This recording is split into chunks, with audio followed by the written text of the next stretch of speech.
এখন যে স্ট্যান্ডার্ড আমি নিজে তৈরি করেছি, আমার নেক্সট সিনেমা তো আমার এর চাইতে বেটার করতে হবে। আমার অলরেডি কথা হয়ে গেছে আমার এরপর সিনেমাটা নিয়ে, অন্যান্যদেরকে নিয়েও কাজ করবো। ইন্ডাস্ট্রি তো ভাই আমি একদিনের জন্য আসেনি। অনুভূতিগুলো এমন যে প্রকাশ করার আসলে একটু কষ্ট, কেঁদে ফেলেছি পুরো মানে সবার রিভিউজ দেখে। এখন পর্যন্ত বরবাদ সিনেমার দর্শকের জনপ্রিয়তার শীর্ষে এবং প্রত্যেকটা হলেই হাউসফুল যাচ্ছে বরবাদ সিনেমার। এরই মাঝে সুখবর দিলেন শাকিব খানের সঙ্গে আরেকটি সিনেমা করবেন প্রযোজক সুমি। পরের সিনেমা এই সিনেমার থেকেও দুর্দান্ত হবে তিনি জানিয়েছেন।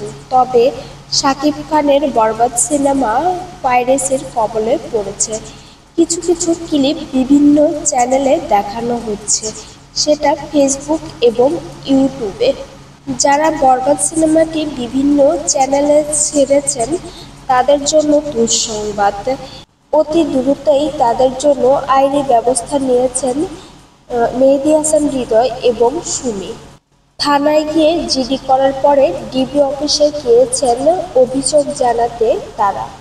যারা বরবাদ সিনেমা পাইরেসি করেছে অতি দ্রুতই তাদের জন্য আইনি ব্যবস্থা নেওয়াও হয়েছে।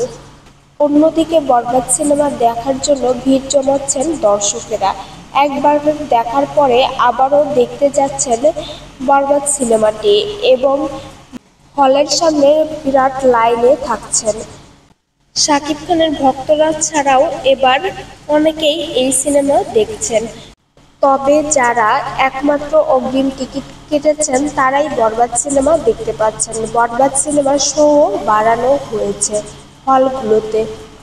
যারা বরবাদ সিনেমা দেখতে চাচ্ছেন তারা অবশ্যই অগ্রিম টিকিট কাটবেন। তাছাড়া হলের সামনে গিয়ে কোনো টিকিট পাবেন না এখন পর্যন্ত। আগামীকালকের মধ্যে যারা পাইরেসি করেছেন তাদেরকে থানায় ডাকা হবে এবং এর ব্যবস্থা নেওয়াও হবে। বিস্তারিত কালকে জানতে পারবেন। বিনোদন জগতের আপডেট পেতে আমার চ্যানেলটি সাবস্ক্রাইব করুন ও ফেসবুক পেজটি ফলো দিয়ে পাশে থাকবেন। লাইক, কমেন্ট, শেয়ার করতে ভুলবেন না।